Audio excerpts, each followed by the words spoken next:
أعوذ بالله من الشيطان الرجيم بسم الله الرحمن الرحيم الرحمن علم القرآن. அஸ்ஸலாமு அலைக்கும் வரஹ்மத்துல்லாஹி வபரகாத்துஹு. அன்பிற்குரிய எல்லாம் வல்ல அல்லாஹுவின் நல்லடியார்களே, தமிழ்நாடு தௌஹீத் ஜமாத் மாநில தலைமையகத்தின் சார்பாக வாரந்தோறும் வாட்ஸ்அப் வாயிலாக கேட்கப்படுகிற கேள்விகளுக்கான பதில்களை நாம் தொடர்ச்சியாக அறிந்து வருகிறோம். அதன் தொடர்ச்சியாக இந்த வார கேள்விகளுக்கான பதில்களை நாம் பார்க்கலாம். முதலாவதாக அஃப்னா என்ற சகோதரி கன்னியாகுமரியிலிருந்து கேட்டிருக்கிறார்கள். உறவுகளை நேசிக்க சொல்லி இறைவன் சொல்லியிருக்கிறான். ஆனால் சில உறவுகள் ஒதுக்கி விடுகிறார்கள் என்றால் இவர்களிடம் எவ்வாறு நடந்து கொள்வது, இது குறித்து இஸ்லாம் என்ன சொல்லுகிறது என்ற ஒரு கேள்வியை கேட்டிருக்கிறாங்க. இந்த கேள்வியை பொறுத்த வரைக்கும் பொதுவாகவே இன்றைக்கு இருக்கிற இந்த உலகத்தில் பெரும்பான்மையான குடும்பங்களுக்கு மத்தியில் பிரச்சனைகளும் சண்டனைகளும் உறவு முறிதலும் ஏற்பட்டு ஏராளமான மனிதர்களுடைய உள்ளங்களில் சங்கடங்கள் நிறைந்திருப்பதை நாம் காண முடிகிறது. உறவு பிரிதலுக்கு என்ன காரணம் என்பதை நாம் ஆய்வு செய்வதை தாண்டி ஏராளமான காரணங்கள், உறவு பிரிவதற்கு ஏராளமான காரணங்கள் இருந்தாலும் கூட இஸ்லாம் உறவு பிரிவதை குறித்து என்ன சொல்லுகிறது? நாம் ஏற்றிருக்கிற இந்த இஸ்லாமிய மார்க்கத்தை பொறுத்த வரைக்கும் எல்லா விதமான சட்டங்களுக்கும் மனிதர்களுடைய பிரச்சனைகளுக்கும் தீர்வு சொல்லக்கூடிய ஒரு மார்க்கம்தான் இந்த இஸ்லாமிய மார்க்கம். எந்த பிரச்சனைகளை எடுத்துக்கொண்டாலும் அதற்கு இலகுவான முறையில் மனிதர்கள் அழகாக விளங்கி கொள்ளக்கூடிய சட்டத்திட்டங்களை தான் இஸ்லாம் வரையறுத்து வைத்துள்ளது. உறவுகள் குறித்த இந்த சந்தேகங்கள், உறவுகளுக்கு மத்தியில் ஏற்படுகிற பிளவுகள் குறித்த ஏராளமான கேள்விகளுக்கு இஸ்லாம் அழகிய முறையில் பதில்களை சொல்வதை பார்க்கிறோம். நாம் பிறரிடத்தில் எவ்வாறு நடந்து கொள்ள வேண்டும், தாயாக இருந்தால் அவர்களிடத்தில் எப்படி நாம் உறவை பேண வேண்டும், தந்தையாக இருந்தால் அவரை நாம் எந்த இடத்தில் வைத்து பார்க்க வேண்டும், சகோதர சகோதரிகள், மகரமான உறவு, மகரம் அல்லாத உறவுகள், இது போன்ற ஏராளமான உறவு முறைகளை நாம் எப்படி பேண வேண்டும் என்கின்ற ஒரு வரையறையை இஸ்லாம் நமக்கு அழகான முறையில் சொல்லி தந்திருக்கிறது. ஒரு குடும்பத்தார் மற்றொரு குடும்பத்தோடு உறவில் இருக்கிற போது, இரக்கமாக இருக்கிற போது, இப்போது இஸ்லாம் அவர்கள் குறித்து என்ன சொல்லுகிறது? ஒருவர் அந்த தன்னுடைய இரத்த பந்த உறவோடு நீட்டிப்பதால் அவருக்கு என்ன நன்மை இருக்கிறது, அல்லது அவர் அதை விட்டு விலகிச் செல்வதால் அவருக்கு என்ன தீமைகள் இருக்கிறது என்கின்ற முழு சட்டத்திட்டங்களையும் இஸ்லாமிய மார்க்கம் தெள்ள தெளிவாக எடுத்து சொல்லி இருக்கிறது. ஒருவர் இந்த உலகத்திலே வாழுகிற போது அவர் ஒரு மனிதரை சார்ந்திருக்கக்கூடியவராக இருக்கிறார். தாயையோ தந்தையோ பிள்ளைகளையோ பெற்றோரையோ அதே போன்று தன்னுடைய சகோதர சகோதரிகளையோ அல்லது கணவன் மனைவியையோ மனைவி கணவனையோ சார்ந்து இருக்கக்கூடியவர்களாகத்தான் இன்றைக்கு இருக்கிற மனிதர்கள் இருக்கிறார்கள். அப்ப இப்படி இருக்கக்கூடிய இந்த நேரத்தில் ஒருவரை ஒருவர் சார்ந்திருக்கிற மனிதர்கள், அதன் மூலம் அவர்கள் பெறுகிற இறைவன் புறத்திலிருந்து அவர்களுக்கு கிடைக்கிற நன்மைகளும் வெகுமதிகளும் என்ன என்பதை அறிந்து கொள்ள வேண்டும். இன்றைக்கு இருக்கிற பெரும்பான்மையான பிரச்சனைகள், குடும்ப பிளவுகள் சில வார்த்தைகள் மூலமாகவும் சில செயல்பாட்டுகள் மூலமாகவும் ஏற்படுகிறது. ஒருவர் சில சொற்களை சொல்லிவிடுவார் அல்லது தவறுதலாக பேசியிருப்பார். அதற்கு வீட்டில் இருப்பவர்கள் கோபம் கொண்டு அவரை அந்த உறவிலிருந்து விலக்கி வைத்து விடுவார், குடும்பத்திலிருந்து ஒதுக்கி வச்சிருவாங்க, நல்லது கெட்டதுக்கு சேர்க்க மாட்டாங்க. அப்போ இந்த உறவு குறித்து இஸ்லாம் என்ன சொல்லுகிறது என்ற கருத்தை நாம் அறிந்து கொள்வதற்கு முன்பாக இஸ்லாம் இந்த உறவை எந்த அளவிற்கு வலியுறுத்துகிறது, உறவு பேணுறதுல என்ன நன்மை இருக்குது, நான் ஒரு சகோதரனாக, ஒரு தாயாக, தந்தையாக அப்படி நான் உறவை பேணி இருப்பதா எனக்கு என்ன நன்மை கிடைக்கிறது என்று நாம் திருமறை குர்ஆனையும் நபிகளாருடைய பொன்மொழிகளையும் அணுகுகிற போது ஏராளமான அற்புதமான வசனங்களும் செய்திகளும் கிடைக்கிறது. அதில் முதலாவதாக நீங்கள் பார்க்கலாம், சஹீஹ் புகாரியிலே 5986வது இலக்கத்தில் பதிவு செய்யப்பட்டிருக்கிறது. மன் அஹப்ப அய்யுபஸத லஹு ஃபி ரிஸ்கிஹி, யாருக்கு தன்னுடைய வாழ்வாதாரத்திலே பரக்கத் செய்யப்பட வேண்டும் என்று ஆசைப்படுகிறாரோ, வயுன்ஸ லஹு ஃபி அஸ்ரிஹி, தன்னுடைய வாழ்க்கையினுடைய வாழ்நாட்கள் நீட்டிக்கப்பட வேண்டும் என்று யார் ஆசைப்படுகிறார்? ரெண்டு ஆசை மனுஷனுக்கு. ஒன்னே பொருளாதாரம் கிடைக்க வேண்டும் என்ற ஆசை எல்லோருடைய உள்ளத்திலும் உண்டு. காசு பணம் கிடைச்சிடாதா, அல்லாஹ் பொருளாதாரத்தை தந்துட மாட்டானா, அதிகமான பொருளாதாரம் கொண்டு இந்த உலகத்தில் வாழ்ந்துட மாட்டேனான்ற ஆசை ஒன்று. ரெண்டாவது ஆசை என்ன, எனக்கு வாழ்நாட்கள் நீட்டிக்கப்பட்டு விடாதா, ஒரு 50 வயசு வரை வாழ்கிறனானு ஒரு 60-70 வரை வாழ்ந்துடக்கூடாதா, ஒரு 70 வரைக்கும் வாழ்கிறாரு ஒரு 80 வரைக்கும் வாழ்ந்துடக்கூடாதா என்ற ஆசை மனிதனுக்கு இருக்கத்தான் செய்யும். இது யதார்த்தமான ஒன்று. அல்லாஹ்வுடைய தூதர் அப்படித்தான் சொன்னார்கள். மனிதனுக்கு 2 ஆசைகள் கூட சேர்ந்து பயணிக்கிறது. பொருளாதார ஆசை, வயசு ஆசை. நாள் நீடிக்கப்பட வேண்டும், அப்படி நாள் போயிட்டே இருக்கட்டும் என்ற ஆசை மனிதனுக்கு உண்டு. அதை இஸ்லாம் கருத்தில் கொண்டு ரெண்டும் நீட்டிக்கப்படணும், பொருளாதாரத்திலையும் பறக்கத்து வேணும், வாழ்நாடும் நீடிக்கப்பட வேண்டும் என்று நீங்கள் ஆசைப்பட்டால் ஃபல் யஸில் ரஹிமஹும், அப்படி யாரெல்லாம் நினைச்சு சந்தோஷப்படுறோமோ ஆசைப்படுறோமோ அல்லாஹ் எனக்கு தந்துடணும்னு நம்ம நினைக்கிறோமோ அவர்களுக்கு ஒரு இலகுவான வழி, இதை செய்யுங்க, இதை செஞ்சா நீங்க அதை அடைஞ்சிடலாம். அதுக்கு என்ன சொல்றாங்க, அவர் தனது உறவை பேணிக் கொள்ளட்டும், உறவினர்களோடு சகஜமாக இருந்து கொள்ளட்டும் என்ற ஒரு அறிவுரை சொல்வதை பார்க்கிறோம். அதே போன்று அல்லாஹ்வுடைய தூதர் மற்றும் ஒரு தருணத்தில் இந்த உறவு குறித்து அல்லாஹ் பேசியதாக, அல்லாஹ் ரசூலுல்லாஹ்ட்ட சில செய்திகளை சொல்லித்தான் சொல்லுவான். அல்லாஹ் இப்படி சொன்னா அப்படின்னு ரசூலுல்லாஹ் சொல்லுவாங்க. அப்படி சொன்ன செய்தியில இந்த செய்தியை நீங்கள் புகாரியிலே 5989வது செய்தியாக பார்க்கலாம். அர் ரஹீம் ஷிஜ்னத்தும், இந்த உறவு என்பது அல்லாஹ்வுடைய கிளைகளிலிருந்து ஒரு கிளை. அல்லாஹ் ரப்புல் ஆலமீன் இதை சொல்லிவிட்டு அடுத்து நபிகள் நாயகம் ஸல்லல்லாஹு அலைஹி வஸல்லம் அவரிடத்தில் சொல்லுகிறான், ஃபமன் வஸலஹா, யார் அதை இணைத்து வாழ்கிறாரோ, வஸல்துஹு, அவரோடு நானும் இணைந்து வாழ்கிறேன்.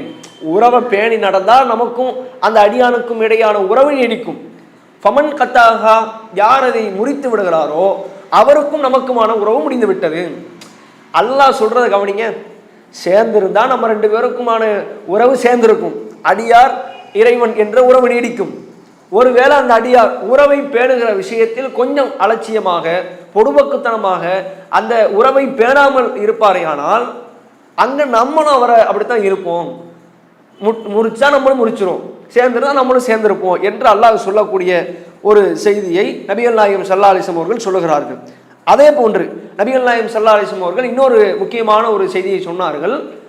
எப்படி உறவு இருக்கக்கூடாது, அவங்க செஞ்சா நான் செய்வேன், அவங்க செய்யலாம் நான் செய்ய மாட்டேன் என்ற ஒரு உறவு ஒருவரத்தில் இருக்குமே ஆனால் அது ஆரோக்கியமான உறவாக இருக்காது என்பதற்கு அல்லாஹ்வுடைய தூதர் சொன்ன செய்தியை பார்க்கிறோம். சஹீஹ் புகாரியிலே 5991வது இலக்காக பதிவு செய்யப்பட்டிருக்கிறது. லைசல் வாசிலுல் பில் முகாஃபி வலாக்கினில் வாசிலுல்லதி இதா கத்தஅத் ரஹிமுஹு வஸலஹா, உண்மையிலே உறவை பேணக்கூடியவர் என்றால் யார் தெரியுமா, உறவு முறிந்து விட்டது, பேச மாட்டோம், சண்டை, உன்னை சேர்க்க மாட்டோம்னு ஒரு ஆள் தூக்கி தள்ளி வச்சுட்டாங்க குடும்பத்துல இருந்து. இப்ப நீங்க என்னடா நீங்களே போயிட்டீங்க, என்னை தள்ளி வச்சுட்டீங்க, இப்ப நான் எதுக்கு உங்கள்கிட்ட வந்து சேரணும், உங்களோடு நான் உறவு கொள்வதற்கு எனக்கு என்ன அருகதை இருக்குது, அப்படிலாம் சேர முடியாது என்று இவரும் பெருமை கொண்டு இவரும் அதை துச்சமாக கருதி அந்த உறவு பேணுகிற விஷயத்தில் அலட்சிய போக்கோடு அவர்களை விட்டுவிட்டு செல்வாரையானால் அது உண்மையிலே உறவு பேணுறது கிடையாது. செஞ்சா தான் செய்வேன், தந்தா தான் தருவேன், நீ இப்படி இருந்தால் நான் இப்படி தான் இருப்பேன் என்று இருப்பது உறவை பேணுவது அல்ல. அல்லாஹ்வுடைய தூதர் அதில் அந்த செய்தியை சொல்வதென்றால் லைசல் வாசிலு பில் முகாஃபி, உண்மையிலே உறவை பேணுபவர் என்றால் இதா கத்தகத் ரஹிமுஹு வஸலஹா, அது முறிஞ்சிட்டாலும் சரி, முறிஞ்சிருச்சா அதை சேர்ந்து பேணி வாழணும் என்கின்ற இந்த ஒரு அறிவுரையைத்தான் அல்லாஹ்வுடைய தூதர் சொன்னதாக பார்க்கிறோம். அப்போ உறவு முறிந்து விட்டாலும் அந்த உறவோடு சேர்ந்திருப்பது தான் இஸ்லாம் காட்டுகிற ஒரு அழகிய வழிமுறை. அதே போன்று நபிகள் நாயகம் ஸல்லல்லாஹு அலைஹி வஸல்லம் அவர்கள் சொன்னதாக செவியுற்ற சஹாபி ரசூலுல்லாஹ் சொல்லியிருக்கிறாங்க, அதை கேட்டு அறிவிக்கிறார் ஜுபைர் பின் முத்தய்யிம் ரலியல்லாஹு அன்ஹு அவர்கள் சொல்லக்கூடிய செய்தி சஹீஹ் புகாரியிலே 5984வது இலக்கத்தில் நீங்கள் பார்க்கலாம். லா யதகுலுல் ஜன்னத்த காத்தின், யார் உறவை முறித்து வாழுகிறாரோ, உறவை பேணாமல் நடக்கிறாரோ அவர் சுவனத்திற்கு செல்ல முடியாது. சுவனத்திற்கு செல்வதுதான் ஒட்டுமொத்த ஈமான்தாரிகளுடைய எண்ணம், ஆசை, அதுதான் சுவனம்தான் இலக்கு. சுவனத்தை விட்டு வேற ஒன்றும் இல்லை என்று ஒவ்வொரு நாளும் ஏராளமான அமல்களை செய்கிறோம். அப்படி இருக்கிற போது சுவனத்திற்கு செல்வதற்கு இது ஒரு தடையாக வந்துவிடக்கூடாது. அவங்க சண்டை போட்டாங்களா, பேசாமல் போயிட்டாங்களா, தள்ளி வச்சுட்டாங்களா, இருந்தாலும் இறைவன் எனக்கு உறவை பேண சொல்லியிருக்கிறான், உறவு விஷயத்தில் இறைவன் எனக்கு இப்படியான ஒரு அழகிய வழிகாட்டுதலை சொல்லியிருக்கிறான், எச்சரிக்கை செய்திருக்கிறான். எனவே யார் என்னை உறவில் பிரித்து வைத்தாலும் சரி அந்த உறவை நான் பேணுகிற விஷயத்தில் மிக கவனமாக இருப்பேன் என்பதை நாம் உள்ளத்தில் ஆழமாக வைத்து எந்த அளவிற்கு உறவு நம்மிடத்திலிருந்து விலகி சென்றாலும் அவர்களோடு பேசுவது, அவர்களோடு தொடர்பில் இருப்பது, அவர்களை விட்டு நாம் விலகி விடாமல் என்னால் முடிந்தவரை நான் இந்த அளவுக்கு உறவை பேணுவதற்கான வாய்ப்புகளை ஏற்படுத்த முடியுமோ அந்த அளவுக்கு ஏற்படுத்திடணும். அவங்களும் போயிட்டாங்க, நானும் இப்படி தான் இருப்பேன்னு நம்ம விலகி இருக்கிறது இஸ்லாம் காட்டித்தரக்கூடிய ஒரு வழியாக இருக்காது. அது சரியான ஒரு நடைமுறையும் அல்ல என்பதை இந்த கேள்விக்குரிய பதிலாக சொல்லிக் கொள்கிறோம். அடுத்ததாக, பிறர் நலம் நாடுவது இஸ்லாம் என்று இஸ்லாம் கூறுகிறது. எந்தெந்த சந்தர்ப்பங்களில் நாம் பிறர் நலனில் அக்கறை கொள்ள வேண்டும் என்று இஸ்லாம் கூறுகிறது என்ற ஒரு கேள்வியை கேட்டிருக்கிறாங்க. பொதுவாகவே நாம் பயணிக்கிற இந்த இஸ்லாமிய மார்க்கம் என்பது நபிகள் நாயகம் ஸல்லல்லாஹு அலைஹி வஸல்லம் அவர்கள் சொன்னார்கள். சஹீஹ் முஸ்லிமிலே நீங்கள் 95வது இலக்கத்தில் பார்க்கலாம்.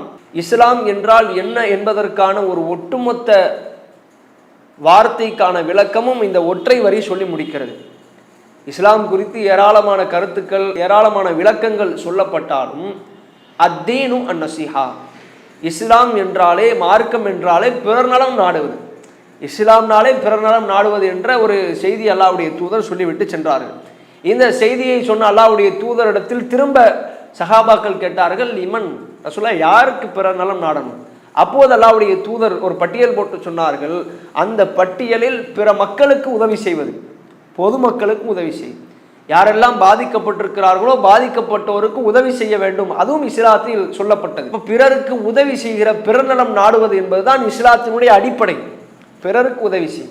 அதே போன்று அல்லாஹ் ரப்புல் ஆலமீன் தன் திருமறை குர்ஆனில் சொல்லி காட்டுகிறான், மன் அஹ்யாஹா ஃபகஅன்னமா அஹ்யன்னாஸ ஜமீஆ, யார் ஒரே ஒரு உயிரை வாழ வைக்கிறாரோ ஒட்டுமொத்த உலகத்தில் இருக்கிற உயிரையும் வாழ வைத்தவர் போன்றாவார். அப்ப இந்த வசனத்தின் மூலமாக, இந்த வசனத்தில் அல்லாஹ் சொல்லுகிற கருத்து என்ன? இந்த உலகத்தில் வாழ்பவர் யாராக இருக்கட்டும், முஸ்லிம் என்று பார்க்க வேண்டாம், கிறிஸ்தவர் என்று பார்க்க வேண்டாம், புத்தர், பௌத்தர், சமண மதத்தை சார்ந்தவர் என்று எந்த மதம் பாராமல், அவர் இந்த மதத்தை சார்ந்தவர் என்று அவருக்கு பார்த்து உதவி செய்யாமல், பொதுவாக ஒட்டுமொத்த மனிதர்களை அல்லாஹ் குறிப்பிட்டு சொல்கிறான். மனித சமுதாயம் பாதிக்கப்பட்டால், உனக்கு கண்ணெதிரே இருக்கிற ஒரு சகோதரன் பாதிக்கப்பட்டால் அவனுக்கு உதவி செய் என்று வலியுறுத்தி சொல்லக்கூடிய மார்க்கம் இஸ்லாம். இப்போ பிறர் நலனில் எப்போது நாம் அக்கறை செலுத்த வேண்டும்? இப்போ எனக்கே முடியலை, நானே படுத்த படுக்கையாக இருக்கிறேன், எப்போங்க நான் போய் பக்கத்தாளுக்கு செய்ய முடியுமா? அப்படி இருக்கிற சூழல் நான் பிறருக்கு உதவி செய்ய முடியும்? ஆனால் முடியாது. என்னால் எது முடியுமோ, குடும்பத்தாருக்கு உதவி செய்கிற விதம் உண்டு, அதே போன்று வெளியில் வியாபாரத்தின் மூலமாக பிறருக்கு உதவி செய்வது உண்டு, நான் பயணிக்கிற பாதையில் உதவி செய்வது உண்டு, பள்ளிவாசலுக்கு தொலை வருகிற போது பள்ளிவாசலில் உதவி செய்வது உண்டு. இப்படி நீங்கள் உதவிகளை பிரித்து பார்ப்பீர்களே, ஆனால் பிறருக்கு நலன் நாடுவது என்பது பல வகைகளில் பிரித்து சொல்ல இயலும். என்னால் சக்திக்கு உட்பட்டு என்னால் எது செய்ய முடியும்? இப்போ ஒரு முள்ளு பார்க்குறேன், கல் பார்க்குறேன், அதே போன்று ஒரு மக்களுக்கு இடையூறு ஏற்படுத்துகிற ஒரு விஷயத்தை நான் பார்க்கிற போது என்னுடைய உள்ளத்தில் பாதிப்பு ஏற்படும் என்ற நெருடல் ஏற்படுது. இன்னைக்கெல்லாம் நீங்கள் உதாரணத்துக்கு சொல்றதா இருந்தால், இன்றைக்கு எல்லா மனிதனுடைய உள்ளத்திலும் யதார்த்தமாகவே அமைந்துவிட்ட பிற நலனில் அக்கறை கொள்கிற ஒரே ஒரு விஷயம், மற்ற விஷயங்களை மனிதர்கள் எப்படியோ தெரியலை, ஒரே ஒரு விஷயத்தில் மனிதர்கள் எப்படி என்றால், பைக்கில் ஒரு ஆள் போறாரு, பைக் எடுத்துட்டு போகும்போது ஸ்டாண்ட் எடுக்கலை என்ன ஆகும்? வளைகிற இடத்துல கீழே தட்டி விழுந்துருவாரு, அவர் அங்கே இருக்கிறவங்க தூக்கி விடணும். இதுதான் யதார்த்தமான ஒரு நிலை. ஸ்டாண்ட் எடுக்காம போயிட்டா. இப்போ மனித சமூகத்தினுடைய நிலை என்ன தெரியுமா? ஸ்டாண்டை பார்த்தாலே பதறி போயிடுறோம். ஸ்டாண்ட் எடுத்து விடுங்க என்று ஸ்டாண்டை நாம் அவ்வளவு கவனமாக கவனித்து பிற நலனை அக்கறை கொடுக்கணும். நம்ம அறியாமே வந்துடும். நம்ம யாரும் சொல்லணும் அவசியம் இல்லை, இது நமக்கு யாரும் கற்றுக் கொடுக்கவும் இல்லை. எல்லாரும் சொல்லி பழகி ஒரு மனுஷன் ஸ்டாண்ட் எடுக்காமல் போயிட்டாலே நம்ம பதறிடுவோம். ஸ்டாண்ட் எடுங்கன்னு எங்கேயோ இருந்தாலும் இன்னொரு ஆளுக்கு செய்கை செய்வதெல்லாம் பார்க்கிறோம். அப்போ பிறர் நலனில் என்னால் எப்படி அக்கறை கொள்ள முடியும் என்றால், பிறர் நலனை நான் எப்போது நாட முடியும் என்றால், எனக்கு சக்திக்கு உட்பட்டு. இஸ்லாமிய மார்க்கம் எந்த அளவுக்கு சொல்லுது? அண்டை வீட்டுக்காரர் பசித்திருக்க தான் மட்டும் உணவு புசிப்பவன் என்பவன் இஸ்லாத்தில் நம்மை சார்ந்தவன் இல்லை. அவன் பட்டியலில் கிடக்கிறான், நீ மட்டும் என்ன ருசியா வச்சு சாப்பிட்றேன், அவனுக்கும் கொடுத்து சாப்பிடு. ரசூல் ஸல்லல்லாஹு அலைஹி வஸல்லம் எந்த அளவுக்கு சொன்னாங்க? ஒருவர் தன் வீட்டில் குழம்பு சமைத்தால் மற்றவருக்கு அதில் தண்ணீர் வைத்து கொடுக்கட்டும். பக்கத்து வீட்டுக்காரன் சாப்பிடலையா, அவருக்கு கொஞ்சம் தண்ணியை ஊற்றி கொடு, எல்லாம் சேர்ந்து சாப்பிடுங்க. இப்போ இப்படி பிறர் நலனை அக்கறை கொண்ட மார்க்கம். அதே போன்று இன்னும் எந்த அளவுக்கு பிறர் நலனை அக்கறை உள்ள மார்க்கம் என்றால், ரசூல் ஸல்லல்லாஹு அலைஹி வஸல்லம் அவர்கள் எந்த அளவுக்கு சொன்னாங்க? ஒரு ஆளுக்கு நான் கொடுக்குறேன், கொடுக்கும்போது ஓட்டையை உடச்சலை கிழிஞ்சதை கொடுத்துடக்கூடாது. அதை இஸ்லாம் வலியுறுத்தலை. உனக்கு எதை நீ விரும்புவாய் அதை சகோதரனை கொடு. இப்போ நான் ஒரு ஆள் கொடுக்குறேன்னு வைங்களேன், ஆடை சார்ந்த விஷயங்கள், உணவு சார்ந்த விஷயங்கள், அதை நான் எதை விரும்புவேன்? வீணா போன சாப்பாடை கொடுத்துடக்கூடாது, கிழிஞ்சு போன ட்ரெஸ்ஸை கொடுத்துடாத, உனக்கு எதை விரும்பியோ அதை கொடு. இப்போ எந்த அளவுக்கு பிறர் நலனின் அக்கறை கொண்டுள்ள மார்க்கம் என்பதை பாருங்கள். அதே போன்று நபிகள் நாயகம் ஸல்லல்லாஹு அலைஹி வஸல்லம் அவர்கள் இந்த பிறர் நலனில் தான் மிக அக்கறையோடு இருந்திருக்கிறார்கள்.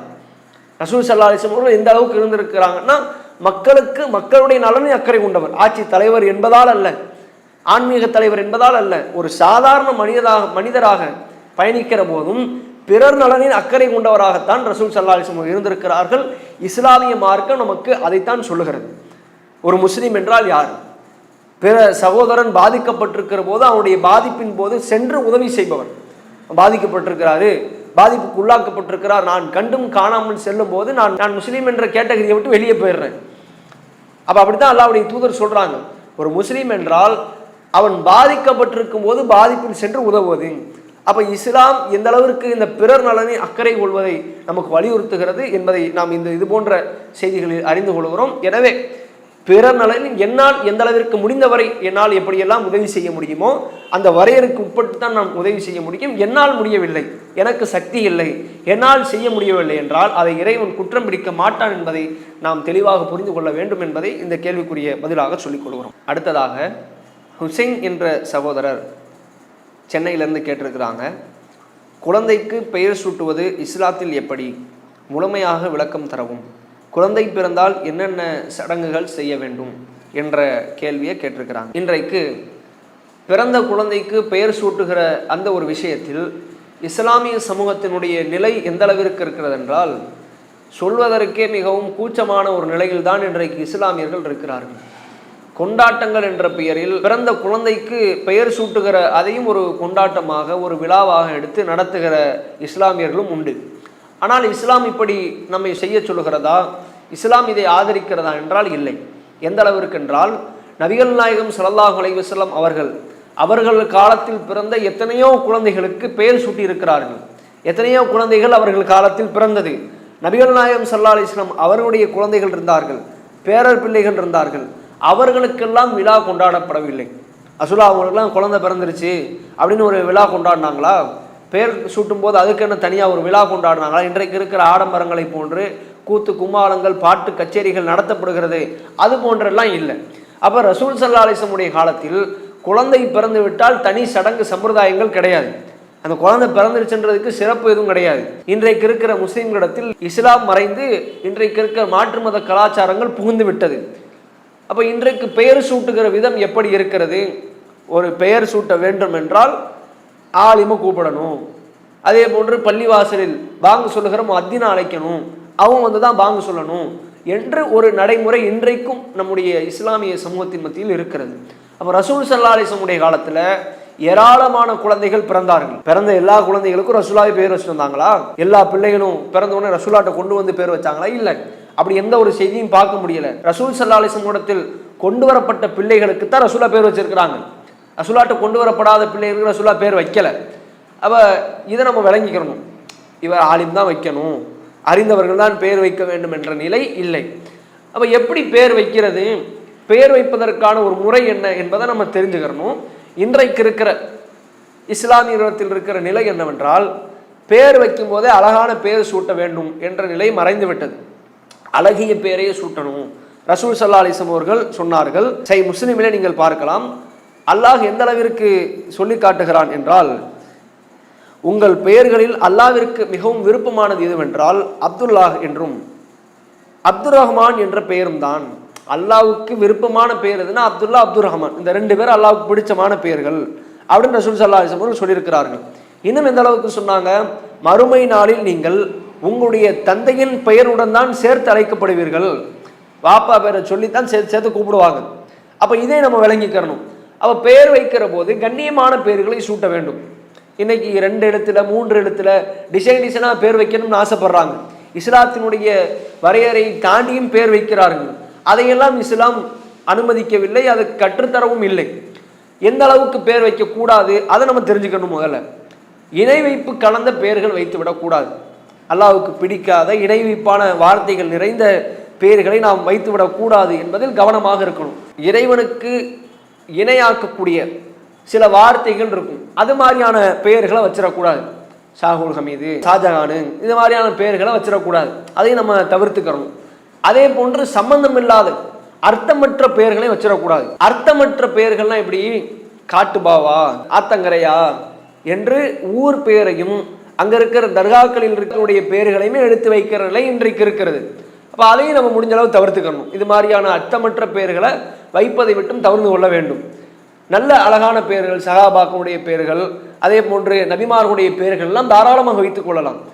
ரசூல் ஸல்லல்லாஹு அலைஹி வஸல்லம் இடத்தில் ஒரு குழந்தை கொண்டு வரப்படுகிறது. குழந்தையை கொண்டு வந்தால் ரசூல் ஸல்லல்லாஹு அலைஹி வஸல்லம் அவர்கள் அந்த குழந்தைக்கு பெயர் சூட்டுவதற்கு இப்ராஹிம் என்று பெயர் வைத்தார்கள்.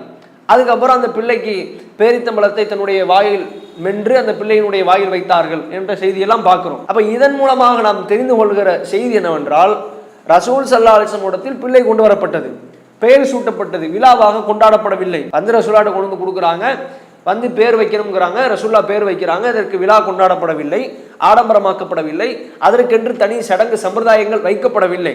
அப்ப இதையெல்லாம் நம்ம விளங்கிக்கணும்.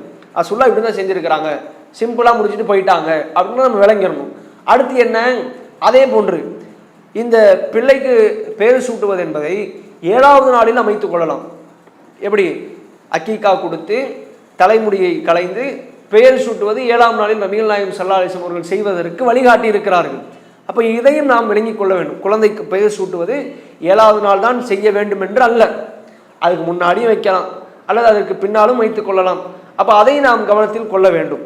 அப்போ இந்த வரையறையை உட்பட்டு இஸ்லாம் காட்டி தந்திருக்கிற இந்த அழகிய நடைமுறைகளை கையில் எடுத்து நம்முடைய பிள்ளைகளுக்கு அழகான பெயர்களை சூட்ட வேண்டும். அதன் மூலமாக அவர்கள் அந்த பெயர்களுக்கு ஏற்ப சாலிகானவர்களாக வளருவதற்கு இறைவனிடத்தில் பிரார்த்திக்கணும். சாபீர்னு பேர் வச்சோம்னா அது பொறுமைசாலியாகவே வளர வேண்டும் என்று எதிர்பார்க்கணும். இப்போ அர்த்தமுள்ள பெயர்களை வைத்து அந்த அர்த்தத்திற்கேற்ப செயல்பாடுகளை இறைவனிடத்தில் பிரார்த்திப்போம். அப்போ நல்ல நல்ல பெயர்களை சூட்ட வேண்டும். அதே போன்று அதில் எந்த ஒரு இணைப்பான பெயர்கள் கலந்துவிடக்கூடாது.